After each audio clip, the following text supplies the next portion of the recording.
La troisième chose que le Seigneur a fait sur la croix pour nous, que nous devons savoir, c'est l'œuvre de la rédemption. L'œuvre de la rédemption. Alléluia. Dis à quelqu'un la rédemption. Alléluia. Je lis Romains chapitre 3, verset 23, 24. La Bible dit car tous ont péché et sont privés de la gloire des hommes. Et ils sont gratuitement justifiés par sa grâce. Par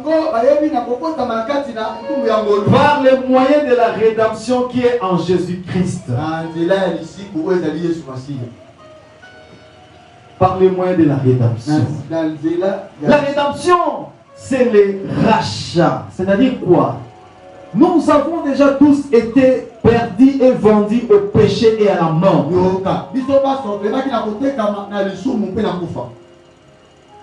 Pour être récupéré, il fallait un prix.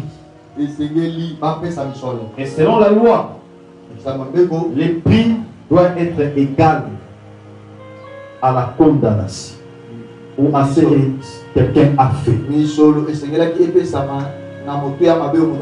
C'est-à-dire, si quelqu'un a cassé l'œil de l'autre,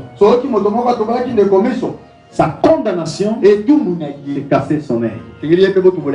Si quelqu'un a brisé les doigts de son prochain, sa condamnation c'est briser son doigt. Si quelqu'un a tué son prochain, sa condamnation c'est qu'il soit tué. C'est ça l'égalité de la loi. Dites-moi gloire au Seigneur. Si tu t'en vas libérer ton frère de la prison, il a été arrêté.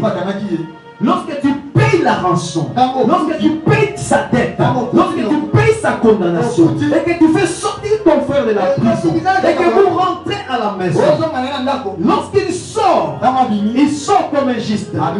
Il sort non plus condamnable. Il sort juste. Et sa justice prend sa source à toi qui l'a libéré. En d'autres termes, c'est ta justice à toi, l'homme qui était libre, son frère, que tu le lui impites. Tu le lui impites. Ce n'est pas parce qu'il a été juste. Ce n'est pas parce qu'il avait payé la dette.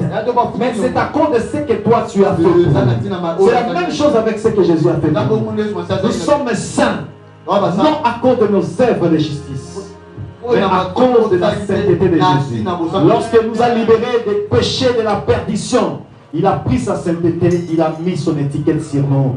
Il a écrit sur nous saints. Il a écrit sur nous juste. Il a écrit sur nous non condamnables. Quand nous sortons de la joie, nous sommes libres maintenant.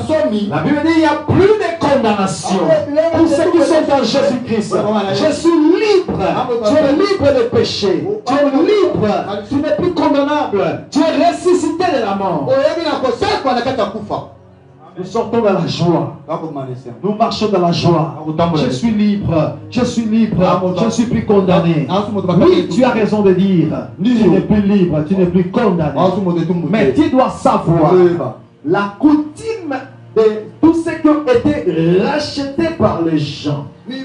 La coutume de rachat dit, puisque tu as été racheté, tu deviendras le serviteur de celui qui t'a racheté.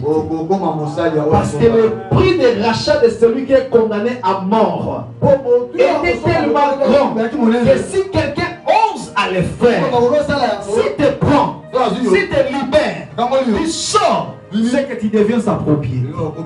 C'est comme ça dans les époques passées, on achetait les gens. Et quand on achète quelqu'un, tu deviens la propriété de quelqu'un. Et si on parle de rachat, cela veut dire que c'est l'achat. Jésus-Christ nous a acheté. Il a fait l'œuvre exactement comme on achète quelque chose au marché. Tu pars au marché, tu achètes des souliers, tu achètes des habits, tu achètes un téléphone. Donc quand ça quitte un magasin, ça devient ta propriété. Alléluia. Tu peux en faire comme tu veux. C'est pour toi. J'ai dit à quelqu'un, Jésus t'a racheté et tu appartiens à Jésus dès lors et à jamais.